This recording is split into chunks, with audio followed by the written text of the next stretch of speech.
35 years ago, I was asked to design and build a mobile computer cart.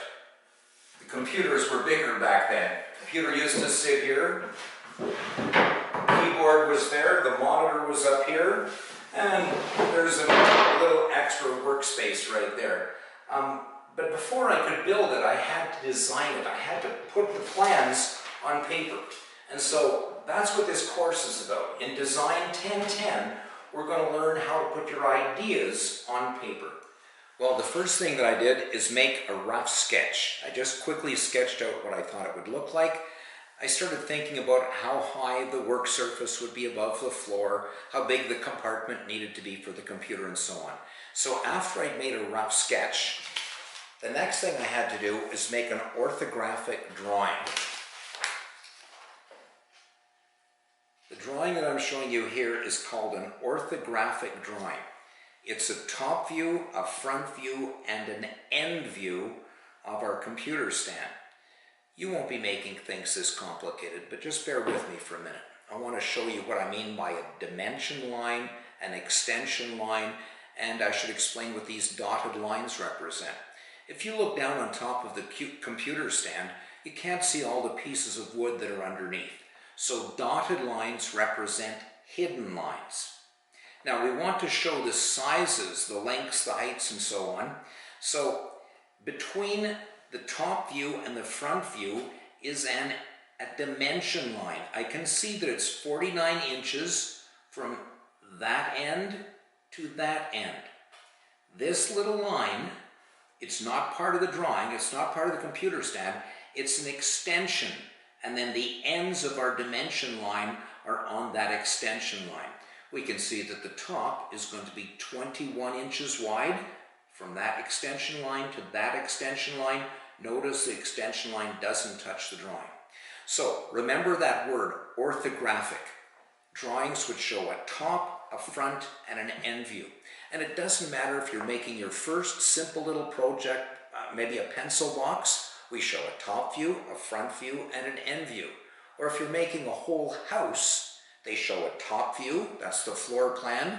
They show a front view, that's called a front elevation, and an end elevation. So when we want to show the sizes of something, whether it's a pencil box or a computer cart or a house, we use orthographic drawings. Remember, top view, front view, end view. Always in that order, although sometimes a drawing is so big, like a house, we have to put the floor plan on one page and the elevations on another page. Sometimes, as I said, for bigger projects, we need to have, we can't always order it top, front, end, but that's the most common way of doing it. So after I made the orthographic drawing, then I made a cutting list. I just looked at the drawing and I saw that I'd made my legs 1 3/4 by 1 3/4 by 33.5 inches long. So I made a list of all of the pieces. Then I could go to the workshop and start cutting up the pieces. Well, actually, before I went to the workshop, I had to show my customer what the project would look like. So I made a little pictorial drawing, and there's different ways of making picture drawings. This one is called an oblique drawing. You'll be doing a few of those in this course. And you'll also be doing a few drawings that are sort of like this. They're called isometric drawings. But we're getting ahead of ourselves. I should tell you what I'd like you to do before next class. This is a fun little exercise. I'm going to give you some drawings. On Google Classroom, you can print out this page, or you can look at this page. There's odd little figures, and the ones in the top half are not quite as complicated than the ones in the bottom half. And what we ask you to do is match the drawings up there with the orthographic drawings down below. Now, the top 12 drawings here match the top 12 up here, but they only show a top view and a front view. When you get to the bottom of this page, where the drawings are the figures are a little bit more complicated, then you will have orthographic drawings, top, front, end, top, front, end. So what I would like you to do is say which drawing goes with which. So let's think of this one to begin with. You can see what the top looks like, little notches cut out of the corner. Which drawing on the top half down here matches it? Well, is it this one?